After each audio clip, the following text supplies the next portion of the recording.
Hello, friends, and welcome to episode 914 of the Juicebox Podcast.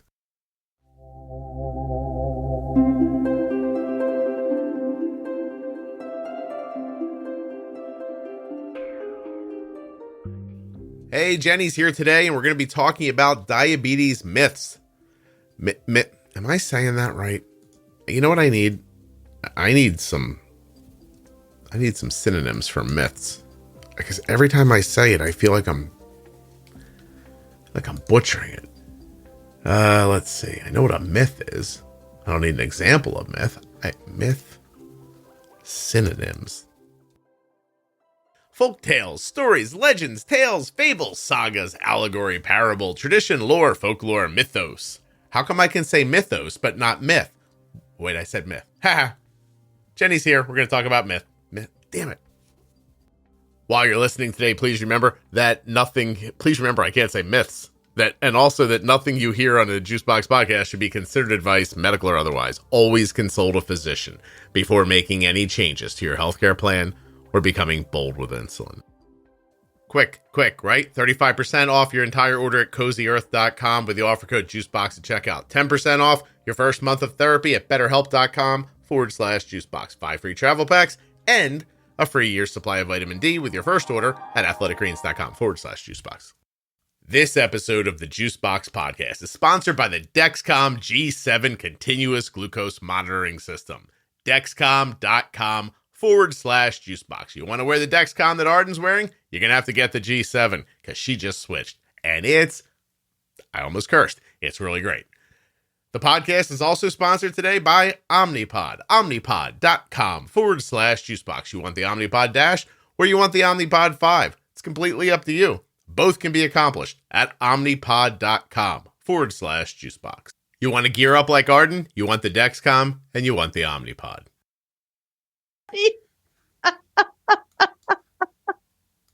Oh, goodness. All right. Again. Well, you guys can hear Jenny laughing. We're back to record our first myth.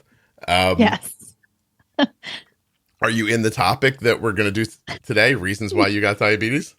No, I'm underneath the miracle cures. I think that's that one I'm going to have to I don't know. I'm sure we'll laugh through a couple of these. Yes, we will.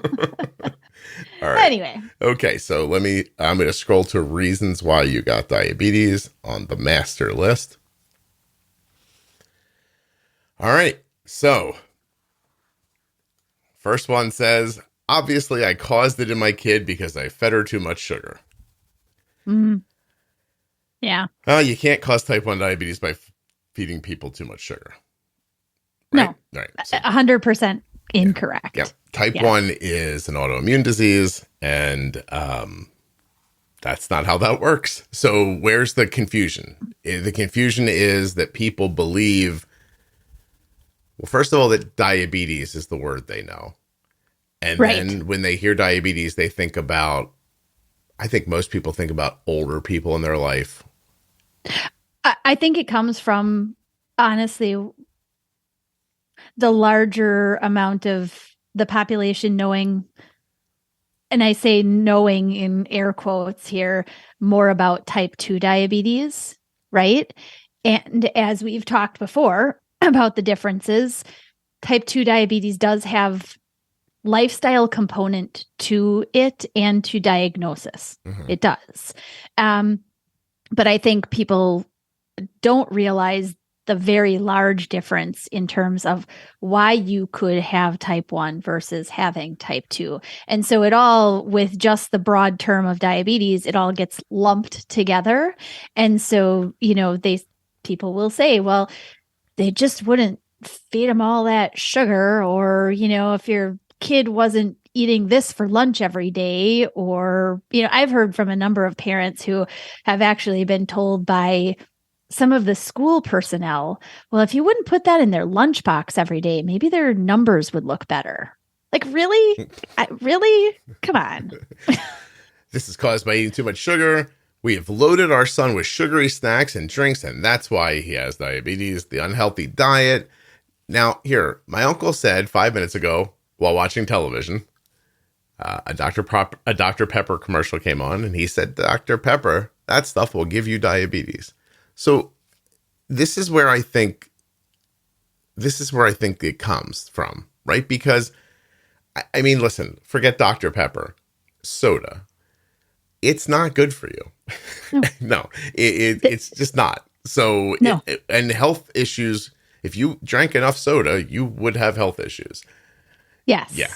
Yes, and then, absolutely. I mean, there are so many things on the market today that are not food, right? I mean, no, I don't think, hopefully nobody thinks Dr. Pepper or anything of the like is really food, but it really is not even close to being anything we should be putting in our body anyway. But again, statements like this, my personal is that I've just come to the point of, I just brush it off. I'm like, these people, my educated brain is like, you know what? Whatever. I let it go, right? I'm not going to ruminate on it because that doesn't help me at all.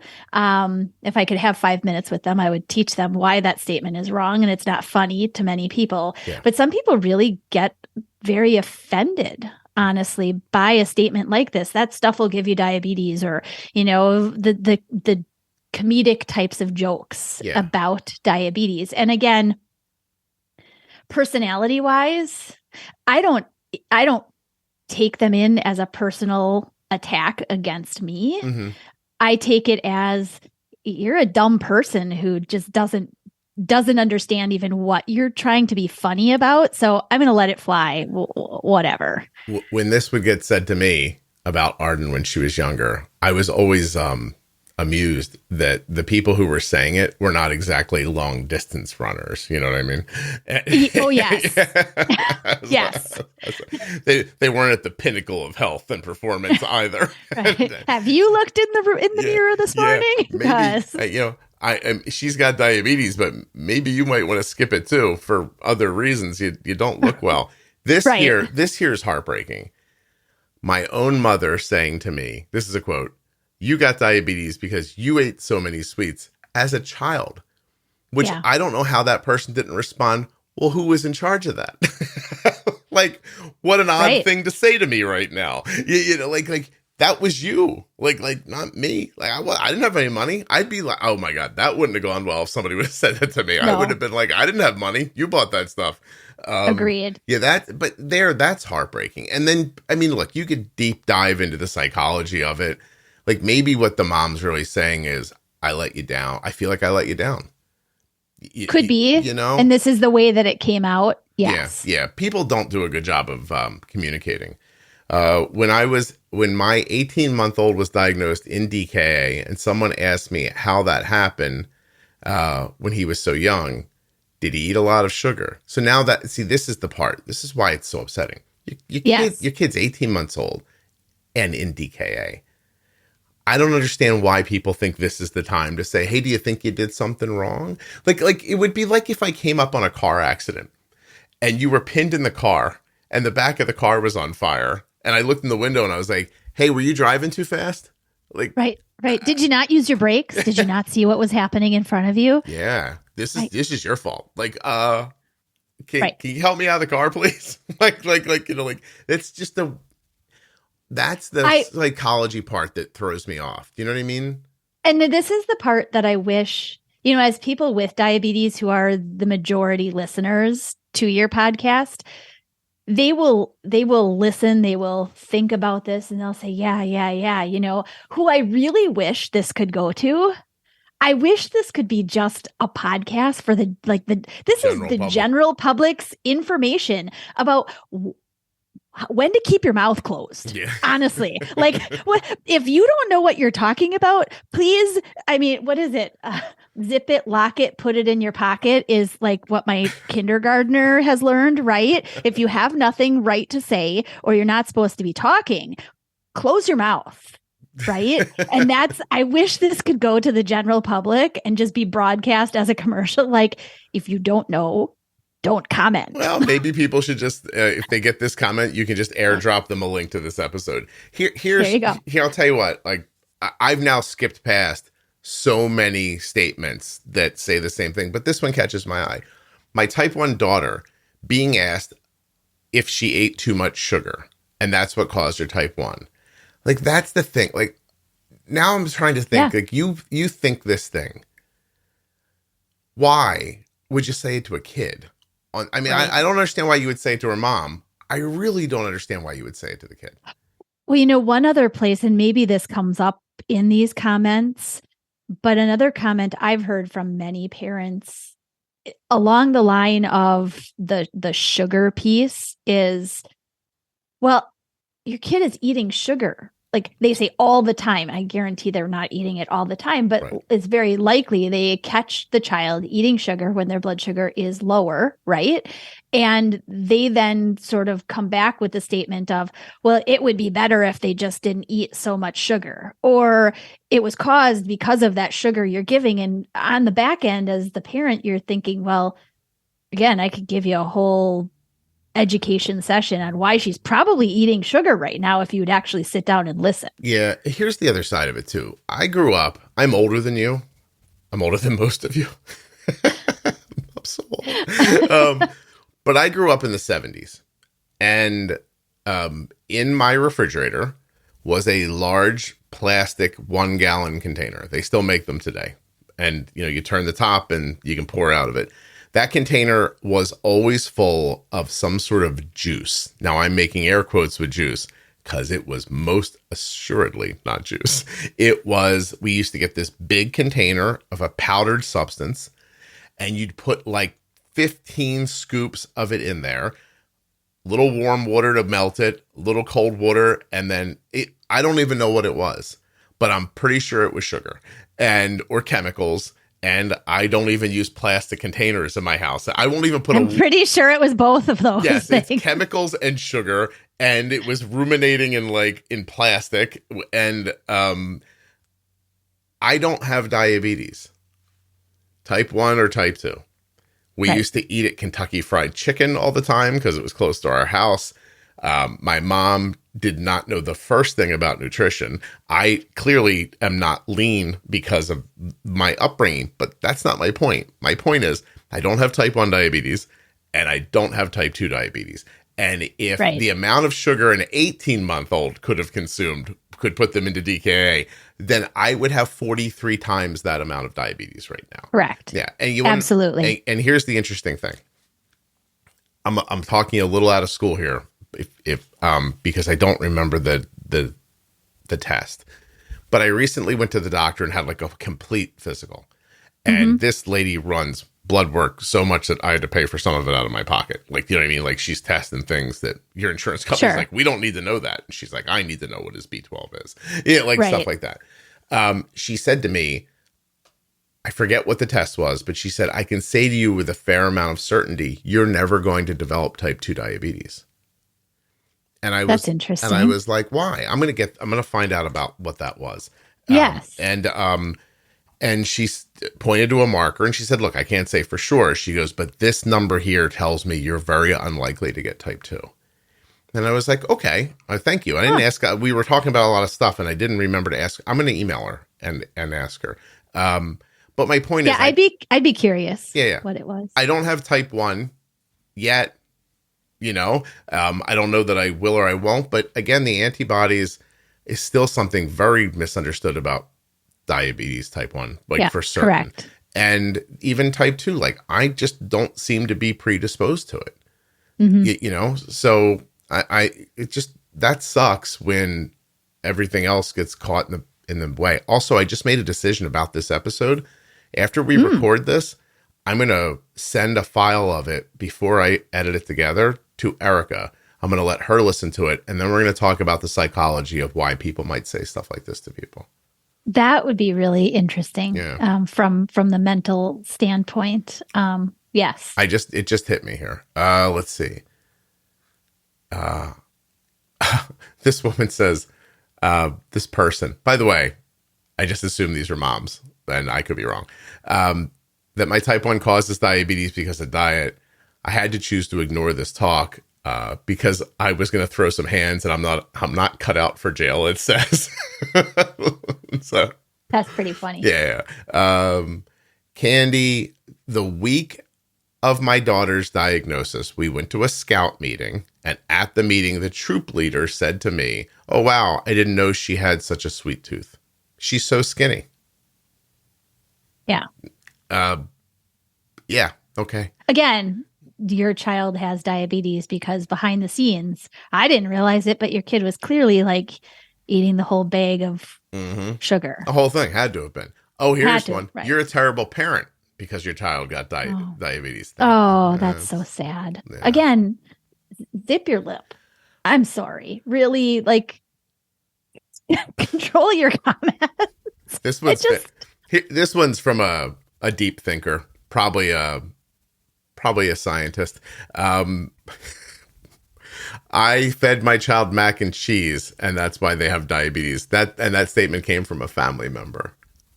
Yeah, there's probably a scientist that came up with that one. Macaroni and cheese gave your kid diabetes. Oh, geez, too much sugar caused diabetes.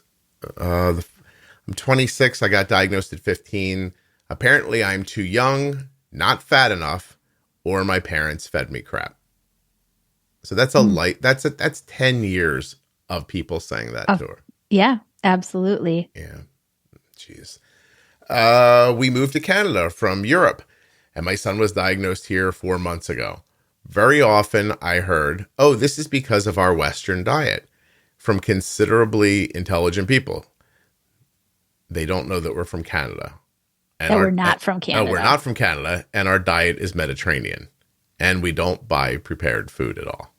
So this person is not eating the way they think, but it's still what happens. So is there, like, really break it down for a second, and your answer might just be one word, but is there anything about diet that could make your type 1 diabetes happen? I mean, in terms of diagnosis? Yeah. Is there anything is there anything I could eat that would force me to get type 1 diabetes? No. Yeah.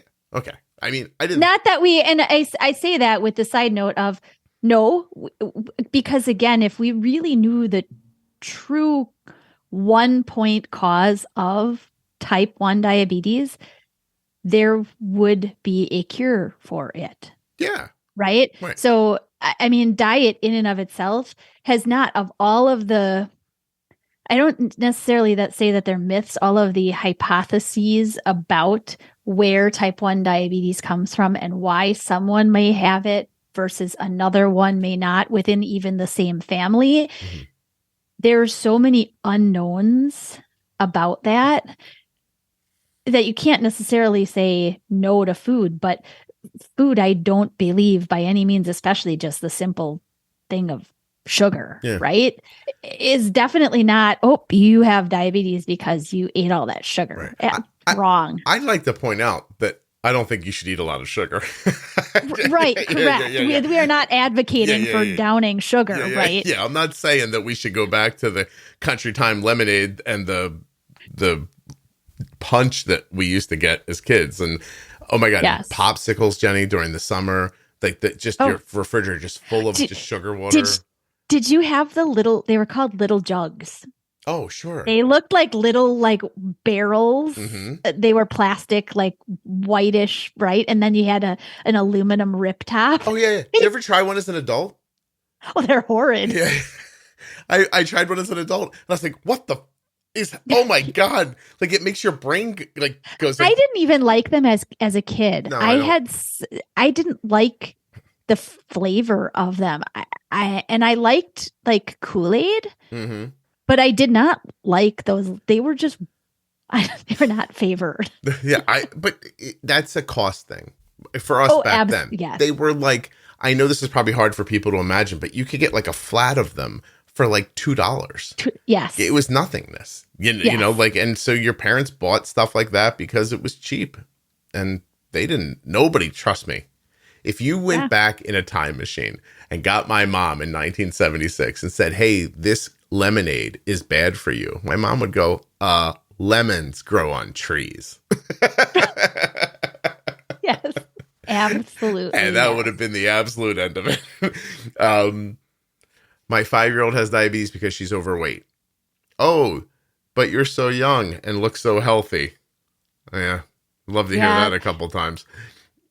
Yeah, that's one that I've heard it as well. And again, I think it comes from the visual of what most people see as diabetes, which is type 2 diabetes. And it's very unfair, even in that line of, type of diabetes. But well, you look great, and you're running all the time and blah, blah, blah. Like, yep, still got a dysfunctional beta cell in my body though. So.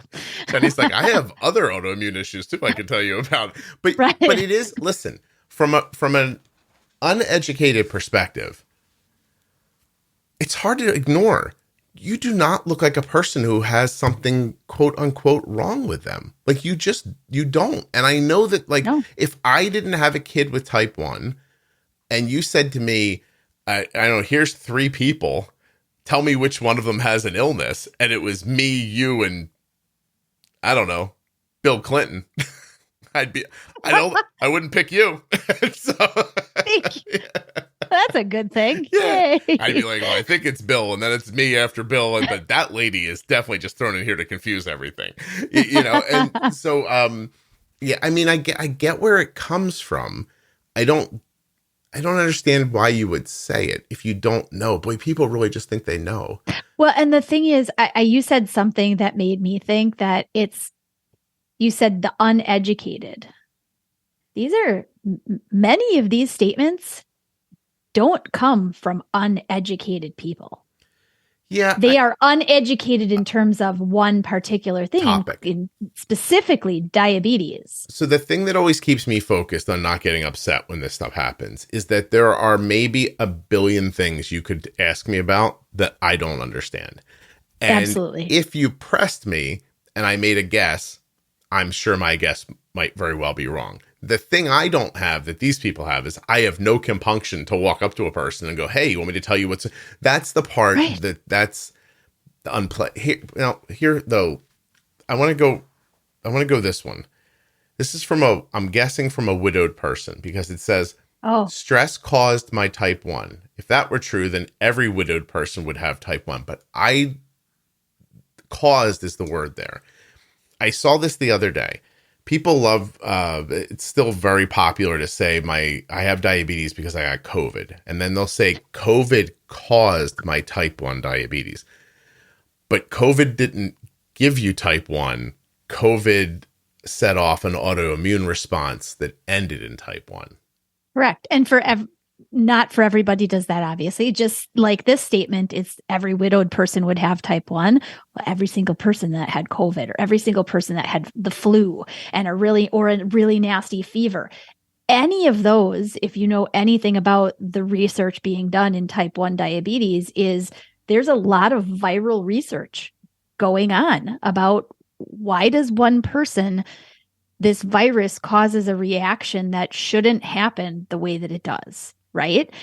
So stress is horrid. And the way the body reacts to stress, absolutely in one person versus another could have something happen. But to tell somebody that, you were so stressed out, clearly this is why this happened. I think the word caused is where the confusion comes in. Like it's so close to, I don't know. I'm trying to find a simple example. Like stress doesn't make type 1 diabetes. You don't get stressed out and suddenly have type 1. No. But you could get stressed out to the point where your body experiences turmoil that ends up in an autoimmune response that if you already had antibodies for type 1 could kick the whole thing into gear. Right. Yeah. I mean, stress causes significant inflammatory response in your body. Mm-hmm. It does. This is this little misunderstanding between the word caused and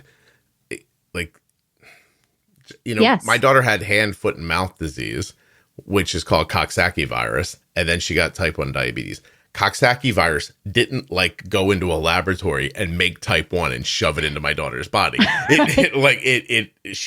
But she has type 1 because she got Coxsackie. The point is, if she doesn't get Coxsackie that day and just gets a virus 2 years later, then she likely gets the diabetes then. And correct. This lady could have, it's funny when I hear this statement, I mean, assuming that she was widowed at an older age, I think, wow, how lucky is that? She got through most of her life without getting type 1. Like, that's how that actually kind of feels to me, which is, I don't know, interesting. This person said, I was diagnosed the same summer that I completed 3 marathons, and I can't tell you the number of people who told me that running the marathons made me diabetic. That's interesting. Is there anything there? I like the next statement. I started to say things like, yes, instead of a finisher's medal, everyone that completed that race got type 1 diabetes. Exactly. Like, there's the thought. 1,000 people ran a race. One of them ended up with diabetes, and somebody goes, oh, it was the racing. Instead of saying 999 out of every 1,000 people that ran a race didn't get type 1 diabetes. They see it the interest. Boy, people's minds are interesting. Well, and I think it begs it's like a deeper thought, honestly, as what you just said, along with the stress and like the widowed person is this person without knowing, as many people are walking around today without type 1 diabetes specifically, right?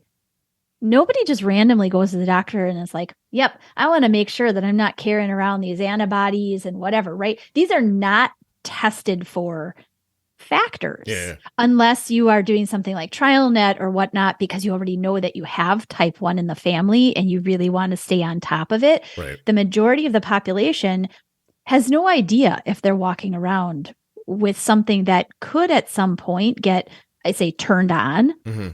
Right. And or your body reacts a certain way. So, this person running the marathons, who knows? It was just the point at which that piece in their body was like, yep, it's time. Yeah. I'm so sorry. Here's a couple of it. Like, I hope people are listening to them because contextually you can figure out where it comes from. Although this one's just sort of hilarious. I was told that had I not lost so much weight, I wouldn't have gotten diabetes. That's just, I don't know. That falls under the you're damned if you do, damned if you don't category of talking to people. But here's this one's interesting. My 2 type 1s were diagnosed about 9 days apart. Ran to a friend's husband at Target right after diagnosis. The question was, what causes that? Diet? And then she says, yeah, dude, I did this to my kids, like with food. But I get her feeling. But you understand his question. He's worried. He's like, a lady I know, both of her kids got type 1 diabetes 9 days apart. Is this something I have to worry about? Like, that's the question. She takes it the way she takes it because of her situation. And rightfully so. Like, I'm not saying that. But, like, I get where his question comes from. Like, hey, what happened here? Like, somebody tell me so this doesn't happen to me is what I'm getting out of that. All right. I think this is the case that takes the cake. When I met a stranger at a birthday party who told me in the first 5 minutes of meeting him that I really should research my kid's diagnosis more because it's likely it could just be a parasite. And then no less than 5 minutes later said, I don't really understand how diabetes works. And then wanted me to explain it to him. And then a Dexcom alarm goes off and they use cake to take care of a low. But again, that could be a parasite. By the way, what is diabetes? Thank you. Right. Thank you for your searing insight. Did you see this one? I had a professor tell a lecture hall full of 200 people that type 1 is, quote, the one you get, the one you're born with. Wow. I raised my hand and I said, I wasn't diagnosed until I was 13. And then she talked her way out of it by going, you know what I mean, shut her down. And so, but that's another example, right? The one you're born with means that's in your body already. Right. But that's not true either. You could develop the antibodies later in life as well. Yes. Yeah. So, my God, these go on forever. And it's, what's painful is that we live in a society today where it's very easy to now get the right information. Yes. Right? I mean, in these types of comments, I've heard myself since I was diagnosed almost 35 years ago. Yeah. So it makes me really sad then that people are not learning. Mm-hmm. Jenny, I heard recently that your phone has access to more information than the president of the United States had access to in the early 80s. I would agree. And now you can't, like, and still people can't figure anything out. This one's terrible. I caused it, and that I deserve the punishment. Oh. Wow. I don't know what burden you're trying to lift by telling people that, but that's horrible. My daughter was diagnosed because she was born by C-section. Oh. So this was a myth mixed with mom shaming. So, hey, because you couldn't push that kid out, it has diabetes. So she hits her on like twice. People are horrible. Yeah. Oh my gosh. It is my fault that my son has diabetes because I had gestational diabetes when I was pregnant with him. My weight must have caused my daughter's diabetes. My weight must have caused my daughter's diabetes. Okay. Meaning it's kind of the same as the one you just read about maybe this person is overweight herself and was pregnant and overweight at the same time. And maybe that is what they're expecting caused the daughter to have diabetes because clearly the body was unhealthy while it was in its gestational. This one here's the whole story is not important, but she does point out that like people wouldn't even make eye contact with her after her children were diagnosed. They thought more type 2 stuff. It's just weird that like that. And I think I think some people just don't know what to say. Yeah. After a diagnosis, it's like, I think of any kind when you hear somebody that you have gotten to know has had something traumatic in one way or another happen. Sometimes you feel like you just don't have the right words and you're not quite sure, what to say. Yeah. Now, I mean, the response of just not even like approaching or eye contact or whatever clearly isn't the right way to go about it either. But I don't know. It's sad. These last couple are about contagious. My kids are grown now, but I had 2 of 3 with type 1. Kids would ask my kids if it was contagious, and eventually they get tired of saying no and just started saying yes, and then fake coughing on everybody. Somebody said, I've been told that it's contagious, but this is the last one on the list, and then we'll wrap up. Oh. As a teen, my friend's mom was told diabetes was a sexually transmitted disease, and if her son and I dated, he would get my diabetes. There you go. My God. Did you give it to your husband, Jenny? No. Nope. No. Well, it didn't work, damn it. We've been married and together a long time. Jenny and her husband have had sex at least 4 times. And I got wedding night, 2 kids, and like a birthday. And so, there you go. and it hasn't happened yet. Wow. Nope. Diabetes is a sexually transmitted disease. Again, well, that's the end of the list. Wow. My takeaway is I just always think about this the same way. Like, you can't judge people on their level of understanding. I mean, there are some things in here in this list that are just confusion. There's some things in here that are ignorance. There's some things that in here are stupidity. It depends on who you bump into. Yes. But the one thing that I've learned from this list is that everyone believes in themselves to an absolute fault. Everybody's like, I think a thing, so the thing must be right. And then here we go. And your point about being able to look into it, seriously, in a world where people spend so much time connecting to information through a phone or a computer, why not take 5 minutes to find out something before you say it to somebody? Like, just you're on your damn phone anyway. Like, Jesus. Well, right. I mean, at a general party, how many people, backyard party in the summertime, you've got a family and you can see the child or maybe one of the parents or whoever, it looks like they've got an insulin pump, right? Mm-hmm. Or they've got a CGM, rather than like just spewing words out of your mouth that clearly are not going to be smart because you don't have 2 clues. You know what? Everybody else is on their phone at that point. Get on your phone. Yeah, figure it and out. Look it up. Yeah, or just listen. Not to be too clear-headed, because I don't want to ruin everybody's stupidity with this, but you could just ask. You could just ask. Yeah. Exactly. You could just say, "Hey, I'm very sorry to hear about this. I hope you're okay. Do you know what causes this?" And I think the other thing that all of these statements also are kind of show behind the scenes is people want to offer you information without understanding your situation, right? They think that they know something.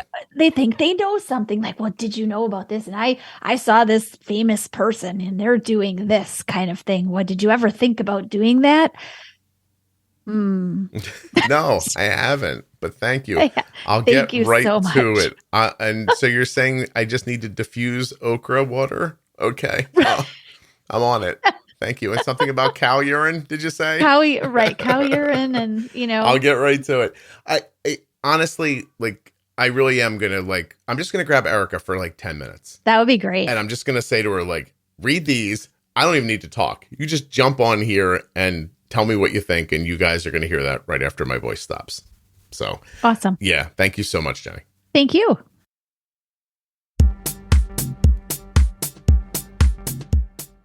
Eric will be here in just a second. But first, let's talk about the Dexcom G7 continuous glucose monitoring system. Why do you want it? Well, it's smaller. It's flatter. It's more comfortable to wear, says my daughter. It's easy to put on. The new inserty system thingy, boom, real easy. Push it down, hit the clicky, done. Very cool. I didn't want to get too technical with you there, but you definitely hit the clicky and then it goes in. You're going to get what you expect from Dexcom. 10 days worth of monitoring out of each sensor. But now, unlike with the G6, when you're done, you just kind of pull it off and flip, goes in the garbage. There's no pulling out the transmitter and then putting the new transmitter into the new sensor bed. And you can see I'm already forgetting how to do it because Arden got the G7 now. Take a look at it. Dexcom.com/juicebox. Don't get me wrong. The G6 is terrific. The G7 is smaller. And there's some other good stuff about it too. Shorter warm-up period for 30 minutes. Pretty great. Dexcom.com/juicebox. Of course, you can get up to 10 followers. Use your iPhone or Android phone as a receiver, or you can use the Dexcom receiver. All that good stuff still exists in a smaller package. You know what they say? Good things come in small packages.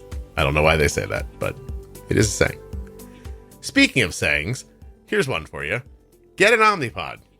Omnipod.com/juicebox. Why? Well, how about tubeless? How about you can swim with it, bathe with it, run around with it? How about you don't have to disconnect to do things? I just saw another story online today of somebody who disconnects their pod, I just saw another story online today of a person who has to disconnect their tubed pump to do an activity, and guess what they did? They forgot to turn it back on. Blood sugar, whoom, right up. It's a quick way to DKA. You don't want that. Omnipod, you leave on. Omnipod.com/juicebox. Your kids can leave it on when they're out playing about, and adults, when you do adult stuff, you can leave it on too. Can you imagine those adults things, but without the tubing? You would like that, wouldn't you? Of course you would. Dexcom.com/juicebox. Omnipod.com/juicebox. Check out the Omnipod DASH, or if you want that sweet automation, check out the Omnipod 5. That's right, Omnipod 5 paired with Dexcom G6 is a beautiful marriage. Let those things make those decisions for you. More insulin, less insulin. Automated, baby. Omnipod.com/juicebox. Links in the show notes. Links at juiceboxpodcast.com. When you use my links to get these items and the other things that are bandied about on the podcast, you are supporting the production of the podcast. You are keeping it free for its listeners and plentiful. That's a thing you do. And I'm not telling you to just go buy Omnipod if you don't want it, but if you want it, Omnipod.com/juicebox. I'm not saying get a Dexcom to support me. I'm saying if you're getting a Dexcom, Dexcom.com/juicebox. You get it. All right, let's get back to these. Damn it. Mythos? Why can't I just say it like that? Myth. Myth I can say. Multiple myth is myths. And then it seems like I'm saying it wrong. It's very upsetting.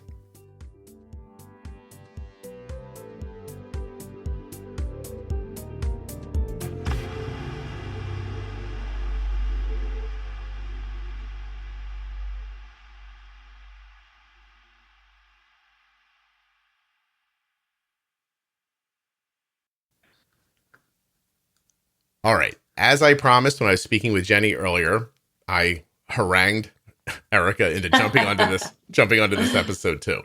So Erica already knows, but just to kind of lay it out for you guys, as Jenny and I were speaking during this episode, I found myself wondering, like, what makes people say these things? Like, I couldn't fathom. Like, I'm trying to imagine a person coming up to me and saying like, oh, my kid was diagnosed with type 1 diabetes, or I just got diabetes or something. And the thing I say to them back is so, ignorant, I guess, for a lack of a better word, and often coarse and mean. To give you some examples that you didn't hear from when Jenny and I were recording, you got diabetes because you ate too many sweets as a child. Except you know who that came from to this adult? Their mother. Which flipped me out because you were in charge of the food, lady, when I was a kid. Like, you could have made a different decision if you think that was it. People who sit in a room with you, and the example here was like a commercial came on and they're like, oh, that soda, that stuff gives you diabetes, and like that stuff. So I'm really first just looking for your interpretation. Do you think people set out to be coarse and unfeeling, or is it just a gap between their brain and their mouth most times, or what do you? I don't know. Gosh, I would hope that most often people are speaking without pausing, or speaking without thinking how their words are going to land. I think sometimes, the example you just gave from the mother, sometimes it's easier to shame somebody else as opposed to maybe blame yourself. Or consider that as an option. And not that we're looking for anyone to blame themselves, but that could be an automatic response. Yeah. I think the ignorant comments may stem from their understanding of what diabetes is, which may be from, misinformation on commercials, from, thinking, I think when we think about cancer, there's so many different types of cancer, and people try and relate to other stories and other family members who have cancer. And I think they think that diabetes is very similar, that there's one type of diabetes. And so they speak out, they make a comment. It may be that they're trying to connect with somebody. They might try and share that they have an experience with diabetes. But they don't know. Obviously, there isn't a real solid knowledge coming in some of those comments you just shared. I wonder too, not just in this topic, but in general, if people don't want to pre-absolve themselves from a future problem. And I kind of what I mean by that is, if you come up to them, like here's a person here said that they were just flat out told by somebody else that they were a terrible parent for their child having type 1. That they mess their diet up and all this other stuff. So obviously knowing that that's not the case and that's not how you get type 1, I always think that there's like this split second decision made in the back of your brain somewhere. Like this, like I'm standing in front of you and your kid's been diagnosed. My kid doesn't have diabetes. I have to think you're a bad parent, because if I think this is random, then it could happen to me and my kid. And like, almost like I have to blame you so that I'm protecting myself. I'm making air quotes, protecting myself from this thing happening to me, because I'm a good parent. So there's no way this could happen. You must be a bad parent. You must not have done the things you were supposed to do. And that's why your kid ended up that way. And I don't think that's to shame you. I think it's to protect themselves from the fear of it happening to them. But I could be way off on that. But that's how I always think about stuff like this. Yes. And gosh, I sure hope that is an internal process. I hope that, but I know these things are spoken and they do come out of people's mouths. Yeah. And I think I appreciate that perspective. Is I'm going to protect myself, because we also are always trying to make sense of why it happened. And if we don't know why, we're going to either make false assumptions, false accusations, generalizations, and those obviously never land well. Okay. So I like, maybe it is a protective factor for the person who's making the comment, and kind of rationalizing how they would never get something like that or do something like that to themselves or their child. Yeah. Now, here, another thing somebody said, and I'll say this, like, it's nice to try to understand people and to be generous with them and everything. But if someone looks at you and, like, you say, hey, I found out I have type 1 diabetes, and their first thought is, and I'm quoting here, you're not fat enough for that to happen to you. Maybe surround yourself with smarter people. Like, honestly, I don't know. Like, there seems to me like there might be an element here of just people who don't know how to be. You know what I mean? Like that's just, like, who would, in your wildest dreams, Erica, in your wildest dreams, would you ever say something like that? And I think so. Then we look at, and I know we'll spend time on how to receive these comments, but yeah, I think that person who's saying that maybe is trying to compliment the person in a bizarre way, right? Yeah, okay. But because so their assumption is like, oh, you get diabetes if you have obesity. That's the person's assumption, right? That's how they're speaking out of that. And so they're trying to tell the person, oh, but you're too skinny to have diabetes. And maybe they're trying to compliment. Yeah, I don't know. Listen, I'm not a well-educated person, but if you're having that thought, it would be my thought to say, that's really surprising to me, because I guess in my mind, I relate that to this, and you're not like that. Like, why not say that instead of, I don't know, learn a couple extra words. It's all I have. So my question is now, it is about that, right? Because I'm assuming you have a couple of options here. Somebody says something silly or stupid to you like that. You could keep yourself together and educate them or try. You could get angry and be shitty back, which I don't know if anybody would blame you. And you could walk away, right? Yes. I think first I would encourage you to think about, here's this exchange of information. You've shared something. You've shared you've been diagnosed. Your child's been diagnosed. They respond in a way that is often maybe not helpful, even though maybe they're trying to help, they're trying to relate, they're trying to compliment, whatever it is. We don't know always the person's intent and motivation, but paying attention first and foremost to how is that exchange of information making you feel? Are you feeling, and that might dictate your next step, but are you irritated? Are you angry? Are you sad? Are you, raging inside? I was going to say murderous rage. Yeah. Yeah. So I think it probably depends on the environment, the context, where are you? Who is the person? And that would maybe dictate your next response. Is it a family member? Do you want to spend time educating them? Maybe. Is it a coworker? Who says, gosh, you have diabetes, you don't eat a lot of sweets, or, can you, this goes along with, can you eat that treat? I think your response to, do I want to educate them? Do I want to be kind of a jerk back to them and be like, you have no idea, go Google type 1 versus type 2, or all of the different types. Do you want to just check in with yourself? And you know what, actually, you don't have to express to them how you're feeling, but you can choose to say, gosh, internally, you're thinking, I'm feeling so angry right now. I want to punch this person, but it's not worth it to me. I'm going to say, you know what, actually, that's off base. And here, you can go look at this website. And then later, I would encourage you to kind of spend time on that feeling. What I count as one of the most terrible things that is said to me, or has been said to me in the past about this, and I heard it more than a handful of times when Arden was so little. I know 100% it's meant well, but I've never come closer to punching someone square in the face than when I've been told, oh, well, Arden got type 1 diabetes because God knows you can handle it. And I'm like, okay. So what are you telling me, that because I'm a competent person, I gave my daughter diabetes by being competent? So if I was just a big dummy, then she wouldn't get diabetes because and meanwhile, I know people have diabetes who are incompetent. So I understand the message. I even understand the intent of the message. That one was hard for me. Like it was difficult. I think it shut my brain off.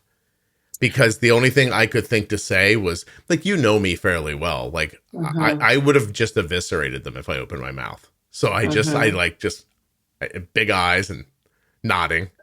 Yeah. And I think most often people are so taken aback, and usually this is in the early stages of post-diagnosis. So you yourself are still grieving. You're trying to figure out, what does this mean? What is type 1? What is type 2? Yeah. You're trying to figure this out.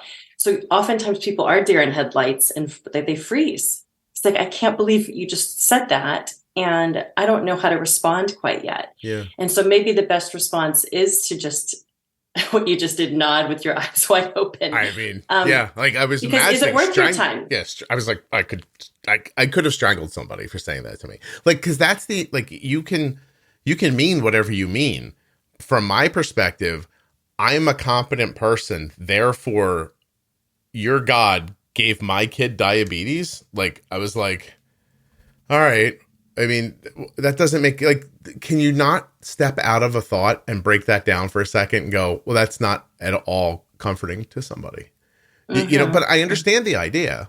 The idea is, well, if it was going to happen to somebody, at least XYZ, which, by the way, that may have been okay. Like, I probably would have, I don't know, in the very beginning, I don't know how well I would have received it. But if you said that to me now, like just recently, someone online, and I've referenced this once already, so I don't want to go too deeply into it, but they were just kind of like posing. It was like a thought exercise. If we put Scott in a situation where he could like accept or decline Arden's diabetes, but he knew, but he knew that like all these people were being helped by the podcast, what would he do? I was like, well, unequivocally, I would say no thank you to the diabetes if you gave me the option. But I was able to have that conversation. But if I wasn't me, like, can you imagine saying that to someone else? Like, it's a weird thing to say. I don't know. I don't get it. So I think, yes, people are often, they're trying to be empathetic. They're trying to maybe in that moment give you that compliment, but oftentimes they're unskilled in how to express empathy that's appropriate. And it's hard to give people the benefit of the doubt when you're in the space of still grieving and trying to get your feet on the ground. Yeah. Oftentimes, a lot of my clients will say, when they're trying to give the other person the benefit of the doubt of like, how much did I know about type 1, or that there were 2 different types before my diagnosis? Really nothing. Maybe usually, most people do not know anything about the difference, or that there is a difference. But then there's still that feeling of, but this isn't helpful. This empathy or this compliment that you're trying to give me is not helpful. Yeah. So then going back to, how do I want to respond? But checking in with that emotion. Is it your own narrative that it is your fault? Are you feeling guilty about that? Is it touching on something that you were kind of wrestling with internally? You might. Right. That might be. And so, sorry, I'll pause. No, not at all. I wish there was a way to say to the people who are eventually going to be in that situation where they're going to be struck and for whatever reason say a thing, to tell them, like, at the very least, if you can't just get better at talking, then ask questions instead of making leading statements. Like, that would be a very helpful way around it, because then at least the person hearing you would say, oh, they don't know. So if you're and by the way, why would you know? How many diseases are there in the world and conditions? And I don't know anything about any of them. I know a lot about this and very little about anything else. And I don't know why I expect my neighbor that I bump into at the grocery store to understand diabetes. It sounds like it would have sounded to you a week before it happened to you, so it's confusing. I think they're scared. They don't want it to happen to their kid or themselves.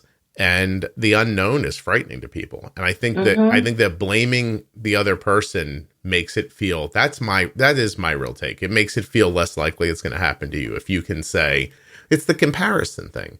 Like, come on, everyone does it. They walk around constantly. And like, if you're uncomfortable about your weight, you find a person who you're like, oh, well, I'm better off than they are, or the amount of money you have. Like, oh, I might not have any money, but that guy, the fender's falling off of his car. Fenders are on my car. I'm doing okay. Like, I just think I think people's brains rank things to protect themselves. But anyway, so yes. So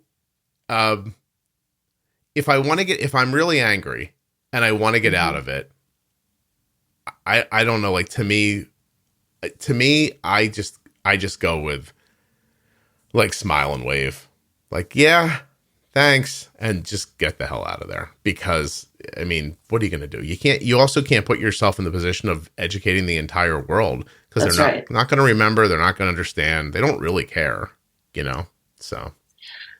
So you've received the comment, you're feeling the rage, anger. What is the most effective way to respond? I think what you could have one statement to say, you know what, actually, I used to think that way too. If you did, I totally thought that way too, but actually it's really different from that assumption. And I'd love for you to go check out, and you could list any website, Google, Wikipedia, have an answer in your pocket already. Have an answer in your pocket. Yeah. I know some people like the etiquette cards from the Behavioral Diabetes Institute. You can print off a PDF of those, and they actually carry them in their bags. And we'll say, you know what? I used to think that way. It's totally actually incorrect, as it turns out. And here, check this out. Mm-hmm. And so I think particularly when you're in that really raw grief stage, to have a statement memorized to say back is really helpful, so that you're not having to make that decision in the moment of like, I want to burst out in tears. I want to punch this person. Yeah. I'm just going to say this. You know what? That's actually really incorrect. Here you go. Go check out this website. It's a great idea. And it stops you from looking crazy, which, the worst thing is after this interaction where you didn't start it, someone else starts it with you. And then when you walk away, that person's walking away thinking, oh, you poor thing. And you're back there like, pulling your hair out because they didn't understand. And then you tried to, it happens in the beginning when you start to explain diabetes to somebody in the beginning. I only know this from a parenting side. You sound out of your mind. Like you really do to other people. Like if I get too low, this might happen. If I get too high, this might happen. There's long-term complications and there's needles and insulin. And like you start rattling stuff off and you sound unhinged. I've sounded unhinged in the past. Like when Arden was first diagnosed. Yes. But because you do feel this kind of gut need to want to educate everybody, mm-hmm. because you've learned so much and you realize, wow, I did not realize that there was this difference. And we're staying on that topic, but so you want to then share the information and let other people know, but then that's exhausting. And it's not, as you said, it's not your responsibility to have to do that. But then allow yourself, whatever that feeling is coming up in the moment, to allow yourself to feel that. It might not be appropriate right then. Take this one step further, then we'll say goodbye. What happens when you get misinformation from a physician? What do you do then? Like, how do you because mm-hmm. it's not a one-on-one. It's not, a person you work with or a person but it's somebody who extensively has like a position of power over you. They're saying something incorrect or doing that thing where people come in. This happens a lot. People, they struggle, they figure something out, they get it together, super proud. They head to their doctor's office. Look what I did. I got my A1C to drop a half a point. I'm super stable and everything. And the doctor just immediately says to them, well, you must be low too much. And they're like, no, and they won't even, some people won't even hear of it. They'll try to tell you to I've heard of people having their pumps taken from them after finally achieving success. And the doctor's trying to turn their insulin down to make their blood sugars higher. So wow, I don't know. How do you do that's painful? I think, well, as we have all learned, we become really good at advocating for ourselves and our needs. And in the beginning, that's for some, it's a new skill set, right? To know what you need and be able to advocate for it. And you can do it in a respectful way of, all due respect, Dr. So-and-so, but this is my body. This is my child's body. And we found great success with this. Thank you very much for your time and your suggestion. Right. I've seen a lot of people send me notes that are like, oh, the doctor took the pump, made changes. We walked out of the room. I didn't even get out of the lobby, put everything back. And when we kept going. So yes, it's a weird Mm-hmm. position that you don't expect to be in, but it very well could happen. So, well, thank you. And if you have more, I want to hear, but I'm out of thoughts. One more comment of just encouragement. I think it does, the comments about not only why did you get diagnosed, but how you should operate as a person with diabetes, those comments do continue right throughout your life. Mm-hmm. And they do, either your skin gets thicker or you have all of your statements already memorized in your back pocket. And then it's easier to just choose to say, oh, actually, that's totally false, but it's okay. We're still good, and it doesn't hit you as hard, over time. That does happen. So I just wanted to give that piece of encouragement. But in the beginning, it can feel like you're just getting barraged with those painful comments. Right. Okay. Thank you very much.